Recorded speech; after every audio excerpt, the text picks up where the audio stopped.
oxygen ni Tricia, pwede sigurong i-ano nyo kahit medyo mababa lang. Oh. Malaking tulong din sa inyo. Ayoko Mali po, mo, Kuya meron talagang Benji. bumili. Ayoko po talaga. Sa lahat po ng mga nanonood, sa lahat ng naging sponsor po ni Tricia, kung ano man aring oxygen po na ito, ayoko pong ibenta yan. Ayoko po talaga. Talagang i-donate Donate sa po. nangangailangan. Opo, bigay po yan sa kanya. Kaya gusto ko rin pong may makasalba rin po ito ng buhay katulad po kay Tricia. Ayoko po siyang gawing pera. So Ayoko. talagang i-donate. I-donate ko po. Kasi talaga. maunawaan naman namin kasi kailangan nyo. Kahit pa po, ayoko talaga. Talagang i-donate. I-donate ko lang po talaga. Ganyan po kabait ang mama ni Tricia. Hindi. Parang si Tricia. Ayoko po talaga, Kuya Benji. At saka masakit po para sa akin.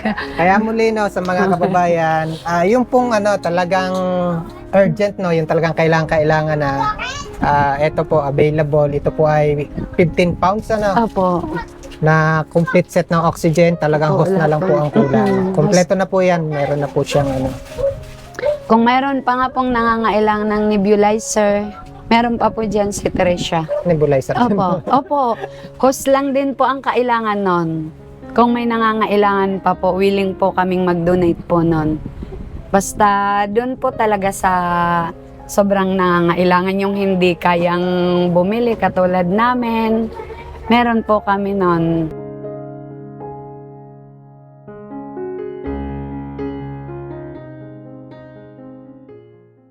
Sobrang init dito Kuya Benji, pero sobrang ginaw ang naramdaman ko ng isang gabi. Bakit dinalo ka ni Tricia? Sabi ko kasi na puntahan mo naman ako kasi yung hindi ko pa talaga matanggap at hanggang ngayon nga. Tapos nung isang gabi na lahat sila naka-electric fan. Tapos bakit ako yung biglang sobrang ginaw, nakadalawang kumot na ako Kuya Benji, sobra. Kaya ang ginawa namin, pinuntahan namin siya doon sa kanyang yung pinagtutulugan niya ngayon. Martes at Biyernes, pinupuntahan po talaga namin siya. Kasi hindi dito pa siya, Kuya Benji. Hindi pa po siya naalis sa amin. Ayan, gandang-gandang ngiti ni Sobra. Tricia. Ay, kumusta naman kayo ngayon? Ito, na pinipilit na mag-move on pero hindi pa eh. Mamumungkal nga tayo. Mamungkal, wala Ano lang. Wala Ay, laman. wala nga naman. Ano lang, yung nilagang bago. At least maraming asin. Ari lang po, ari yan, yung pinaglutoan dyan, nilaga lang namin. At saka at least maraming asin. Ayan po, yun talaga ang sabi ng nanay ko, mawalan na lang ang lahat, wag lang yung asin talaga. Si Kuya Romel nasaan? Umixtra po sa trabaho. Dahil nag-uulan, akala nga niya hindi makakapasok ngayon. Dahil nga nag-uulan, ay naghanap muna ako ng pamasahe. Buti na lang may service. Ay, nakakita ka naman ng pamasahe. Yun, nakahiram ako sa kapitbahay. Tapos buti na lang may service. Di yung kanyang pamasahe, pangkain na lang niya. Ganyan na tumatakbo ngayon ang buhay namin, Kuya Benji. Kahit wala na siya, si Tricia, pilit kong nililibang ang ko. Dapat nga may Sarili napapaglibangan, mahirap kapag Ay wala pa sa ngayon dahil nga ang kanyang trabaho nga. Di ba dati may tindahan ka dito? Yes, Kuya Benji, may tindahan. Oo. Lahat ho yan, winarak talaga dahil wala nga dadaanan si Tricia. Narito pa si Tricia. Opo, ngayon, ang mga paninda namin, yan din po yung nagagamit namin sa araw-araw, gabi na pagluluto. Yung paninda ni Tricia. Mga kababayan, hindi ko lang nabanggit. Kasi nung nandito pa si Tricia, nagpaalam ka sa akin, di ba? Opo. Mabawas ka ng konti. Opo. Para meron kayong mapapagkunan na. Kaya nga lang, ganun na nangyari. Kasi Ganun po. Di nabuhos lang din po lahat yon dahil pamula naman po talaga nung si Tricia ay nagkasakit. Ang mister ko po talaga, iaminin ko, hindi na po siya nakapagtrabaho. Nakapokus na po sa amin. Kaya doon na po talaga kami kumukuha lahat, Kuya Benji. Talaga naman. Lahat ng mga tulong, lahat ho doon. Kaya ang ganda sana kung muli magkakalaman Opo. yung munti Yan na nga po. Meron Ito po lang- dating tindahan to, sarado to dati. Yan. Binutas lang nung time na wala na po si Tricia kasi wala pong dadaanan. Opo, na madaanan. Pero sana nga po ay makahanap kami ng maayos-ayos na trabaho para magkaroon ng puhunan at Kasi yung trabaho ni Kuya Romel walang katiyahan. Wala po, dahil January pa po talaga ang open sa kanila, tas magre-requirements pa. Para si Kuya Benji, lulubog lilitaw yung trabaho ni Kuya Romel. At least naman ang Kuya Benji, kahit walang trabaho, marami naman po siyang natutulungan sa pamamagitan ng kanyang pagsasakripisyo na kahit walang panggas, pinipilit magkaroon ng gas para lang makapunta sa kanyang pupuntahan. Kaya si Kuya Benji po ay talagang matyaga po sa mga nangangailangan. Kaya atin lang lagi yung pagdasal na Yung oxygen ni Tricia, pwede sigurong i-ano nyo kahit medyo mababa lang. Malaking tulong din sa inyo. ayoko Malay po, mo, Kuya meron talagang Benji. bumili. Ayoko po talaga. Sa lahat po ng mga nanonood, sa lahat ng naging sponsor po ni Tricia, kung ano man aring oxygen po na ito, ayoko pong ibenta yan. Ayoko po talaga. Talagang i-donate Donate sa po. nangangailangan. Opo, bigay po yan sa kanya. Kaya gusto ko rin pong makasalba rin po ito ng buhay katulad po kay Tricia.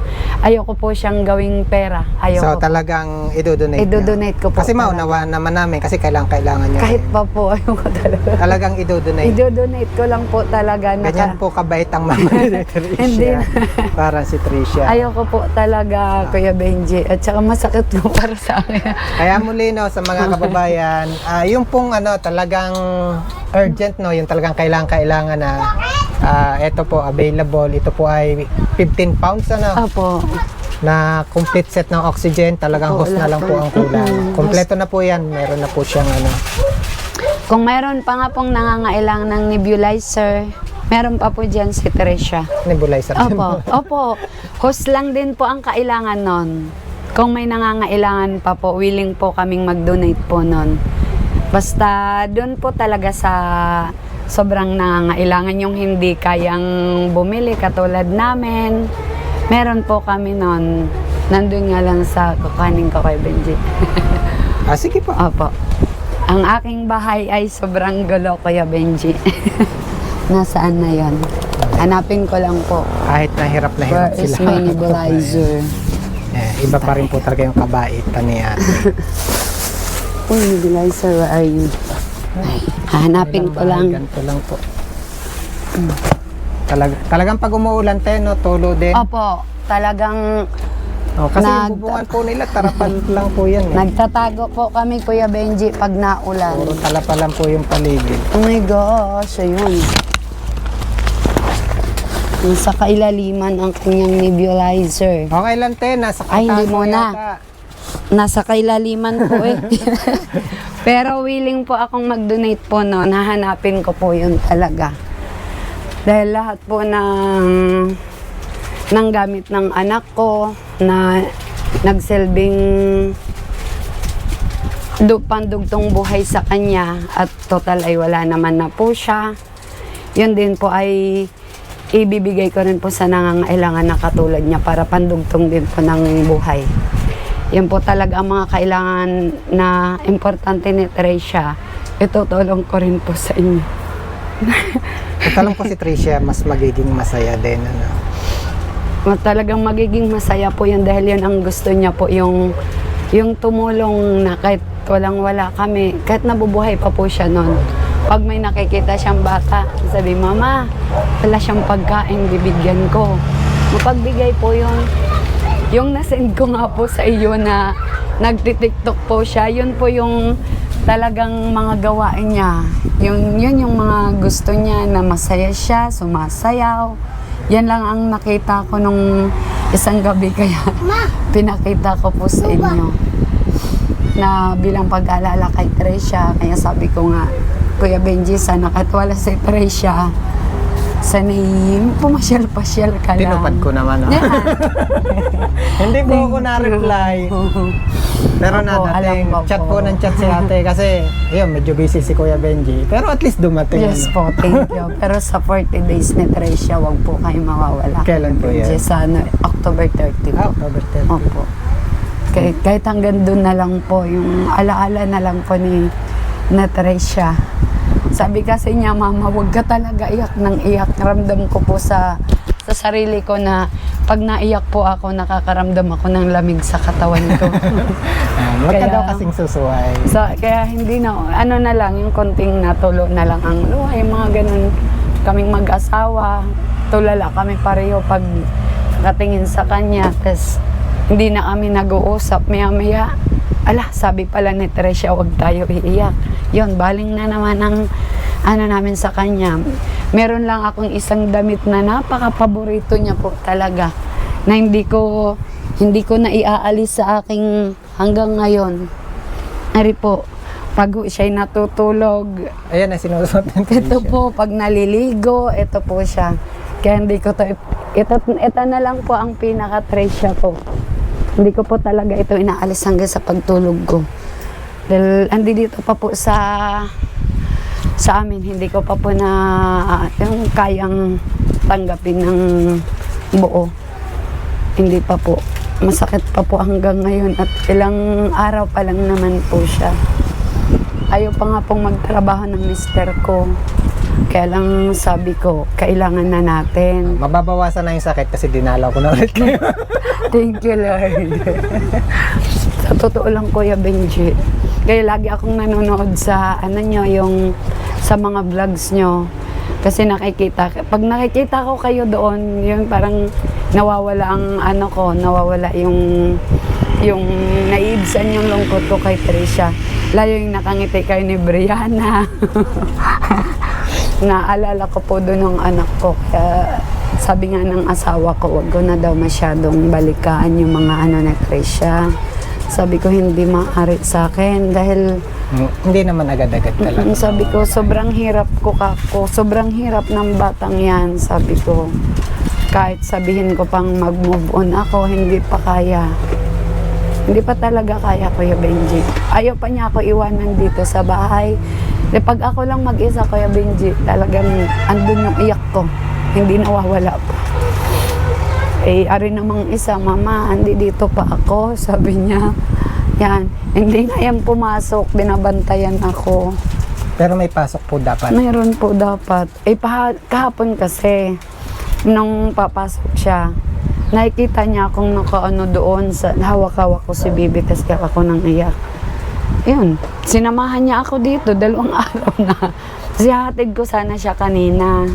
Sabi naman ng teacher niya, Mami, kailangan mo pa ng kasama sa bahay. Excuse naman yung kapatid ni Tricia.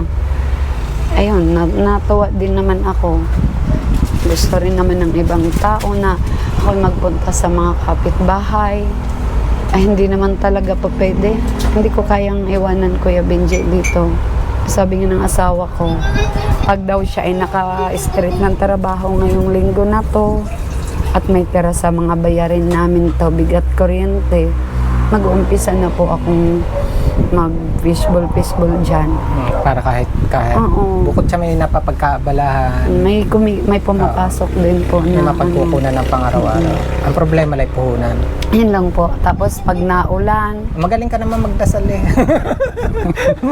Aba, walang imposible din. Malay mo, lagi, meron ulit makarinig ng lagi dasal. talaga akong na lagi kong kakampi ang Panginoon na sabi ko kahit wala na si Tricia, sana naman kako ay kami naman kako. Dahil sa dinanas namin na hanggang ngayon, pag may napunta ate, meron na ba? Sabi ko, wala pa po. Sabi ko talagang wala pa kami. May nakikikain kahit wala kami, Kuya Benji. Pinagsasalu-saluhan namin kung ano ang nariyan. Kasi sabi ko, pag pagkain, kung ano meron dyan, lalo pa ang pintuan namin. Ang bahay namin na wala ng pintuan. Wala na nga po. Opo. Open na Kung open. sino ang papasok na nariyan kami nagkakape, napapasama po namin.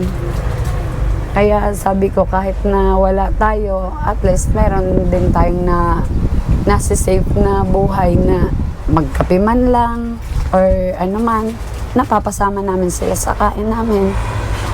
Ang nakakalungkot nga lang, minsan may dadating na uubusan. Ayun, hindi nakakakain. Tulad kahapon, nagturon po ako. Nakabili po kami ng bigas kagabi. Kukuha ako ng saging sa kapitbahay. kay dini sa mga Arguelles. Tapos yung sa papasok nila sa tablihan, meron pong may saging doon. Doon ako naangkat tapos binebenta. Pag may benta na at may pambayad na, kahit may tira, kakainin na ng mga bata. Nakakaya naman na hihingi, nakakaawa. Kaya binibigyan na lang po namin. Kaya sabi ko, sana nga meron akong pagkaabalahan, Kuya Benji, para naman makatulong ako sa asawa ko. Kaya again mga kababayan, no, kung gusto niyo yung ginagawa ni Kuya Benji na pagtulong sa ating mga kababayan, please huwag niyo pong kalimutan, i-follow po si Kuya Benji and then subscribe po. At muli, para mas matulungan po natin muli sina ate, and then makatulong tayo sa ating mga kababayan. Again mga kababayan, please share this video po. Sa lahat po ng mga tumulong sa pamilya namin, hindi po ako magsasawang magpasalamat o nasa Panginoon. Kay Kuya Benji, yun, kung hindi dahil kay Kuya Benji, hindi nyo po kami makikita at hindi po makakarating sa amin. Hindi po kami matutulungan kung hindi po kami nakikita sa pamamagitan ni Kuya Benji. Kaya po, thank you po talaga ng marami sa inyo. Lagi po kayong maging malakas, ingatan po kayo ng Panginoon at more blessing pa po sa inyong lahat. Thank you po ng marami. Sa kay Kuya Benji, ang aming bayani. Bayani po ng buhay namin. Si Kuya Benji po talaga. Kung hindi po namin nakilala si Kuya Benji, siguro ang buhay ng anak ko hanggang doon na lang ng mga araw na yon. Kaya ayoko talaga umiyak na. Dahil pinupuntahan ako ni Tricia pag naiyak ako.